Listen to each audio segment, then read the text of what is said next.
satu peperangan antara kebaikan dan kejahatan.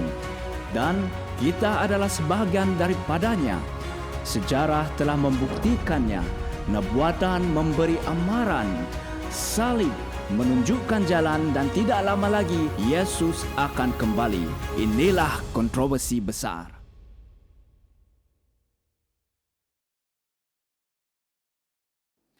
Selamat kembali ke Refleksi Kontroversi Besar. Dalam episod kali ini, kita mengikuti perjalanan Martin Luther ke Worms, di mana beliau berdiri di hadapan Diet untuk mempertahankan imannya dan kebenaran Injil. Bab ini bukan saja menceritakan keberanian Luther yang tidak tergoyangkan, tetapi juga tentang pemeliharaan Tuhan yang membimbing dan melindungi hambanya di tengah-tengah bahaya. Marilah kita merenungkan kekuatan yang ditemukan dalam berdiri teguh atas firman Tuhan, walaupun berhadapan dengan kuasa dunia. Ketika Diet of Worms bersidang, intrik politik dan kepentingan rohani saling berkait. Seorang maharaja baru, Charles V, menghadapi tekanan yang meningkat dari pihak kepausan dan para pangeran yang menyokong reformasi. Sementara utusan kepausan, Allender, berusaha untuk menghukum Luther dengan segera. Frederick Saxony menegaskan agar Luther diberikan peluang untuk didengar, membuka jalan kepada salah satu momen paling penting dalam sejarah reformasi. Perjalanan Luther ke Worms penuh dengan bahaya. Rakan-rakan dan sekutunya memberi amaran tentang risikonya, mengingatkan tentang nasib John Huss. Namun, tekad Luther tidak goyah. Walaupun ada sebanyak mana syaitan di Worms seperti genting di bumbung rumah, aku tetap akan masuk ke sana, katanya. Kata-katanya menggema iman para martir awal yang keberaniannya tidak bersumber dari kekuatan manusia tetapi dari kepercayaan kepada Tuhan. Setibanya di Worms, Luther berhadapan dengan satu perhimpunan besar yang terdiri daripada putra, pemimpin gereja dan golongan bangsawan. Pihak kepausan melalui utusan Allender telah menggunakan segala sumber untuk melenyapkannya.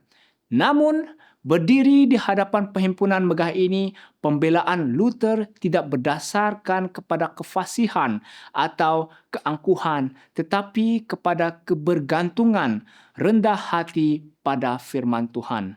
Dia mengakui penulisan-penulisannya sebagai miliknya dan menyatakan kesedihan untuk menarik balik jika dibuktikan salah melalui kitab suci.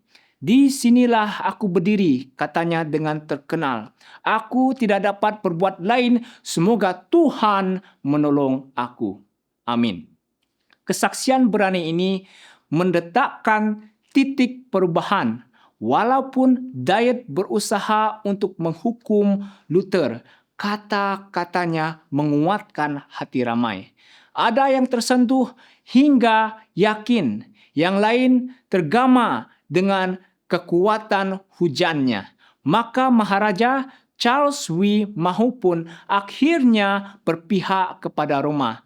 Terkesan oleh keberanian Luther dan kejelasan keyakinannya.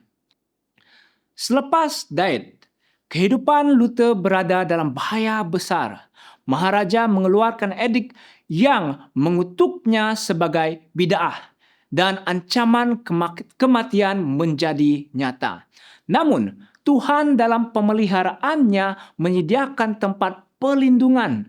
Luther diculik oleh sekutunya dan disembunyikan di istana Wartburg, di mana dia meneruskan pekerjaannya, menterjemahkan perjanjian baru ke dalam bahasa Jerman dan menghasilkan tulisan-tulisan yang terus membakar semangat reformasi. Dalam kesunyian di Wartburg, Luther bergelut dengan perasaan tersaing dan tidak mencukupi. Namun masa refleksi ini menyucikan wataknya.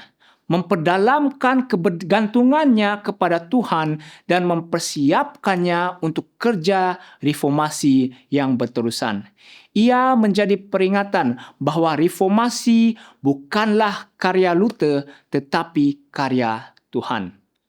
Pendiriannya di Worms mengingatkan kita bahwa keberanian sejati lahir dari kehidupan yang berlandaskan firman Tuhan. Pergantungannya kepada kitab suci berbanding tradisi mencabar kita untuk menguji segala sesuatu dalam terang kebenaran Tuhan. Dalam dunia di mana kompromi seringkali lebih mudah daripada keyakinan, teladan Luther memanggil kita untuk tetap setia walaupun dengan harga yang tinggi. Bagaimana dengan kita? Adakah kita tetap teguh apabila iman kita diuji?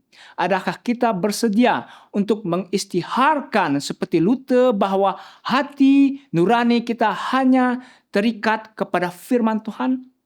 Sebagaimana Luther mempercayai kuasa Kristus, begitu juga kita dapat melakukannya, mengetahui bahwa roh yang sama yang menguatkan Luther tersedia untuk membimbing dan memperkukuhkan kita. Semoga kita seperti Luther, mengisytiharkan dengan iman yang tidak goyah. Di sinilah aku berdiri, aku tidak dapat berbuat lain. Biarlah ini menjadi pernyataan kita ketika kita memberi kesaksian kepada Injil dalam kehidupan kita. Mempercayai bahwa Tuhan akan menjadi pembela, kekuatan, dan kedamaian kita. Ikuti kami pada episode seterusnya semasa kita meneruskan perjalanan melalui kontroversi besar. Tuhan memberkati.